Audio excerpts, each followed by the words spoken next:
Jasmine Crockett dropped facts, not accusations, but within hours, Barron Trump collapsed backstaged. The truth behind a hidden server began to unravel. You could tell something was brewing the moment Jasmine Crockett leaned forward in her chair. It was that slow, intentional kind of lean, like she knew she was about to say something that no one could walk back. The segment had been running for 20 minutes, just another political roundtabling.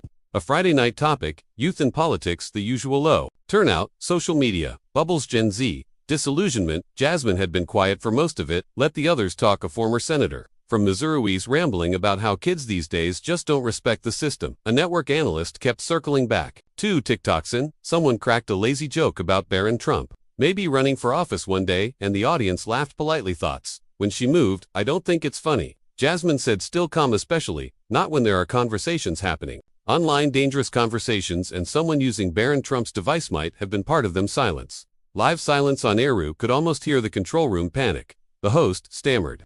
Congresswoman Crockett, are you suggesting? What? I think you're suggesting I'm saying if any other kid was involved in the kinds of groups I've been briefed on, they'd be in federal custody right now. But because this kid's last name is Trump, pretending it's not real, there it was, no fluff, no hedge, just thrown on the table like raw meat. Panel went stiff. One of the guests, a long-time Republican consultant, tried to laugh it off. That's a bold accusation without proof, Jasmine. She didn't blink. You want proof? She reached for her bag and pulled out a manila folder. I brought it with me. Even the host didn't try to stop her. Mobby. He thought it was a bluff. She wasn't bluffing. Inside, color printouts of group chats, Reddit threads, Discord logs, screen names that matched Barron's gaming alias, screenshots from a private server where users were trading jokes about state secrets and referencing documents that hadn't even gone publicized. Nothing explicitly illegal, but the implications were serious.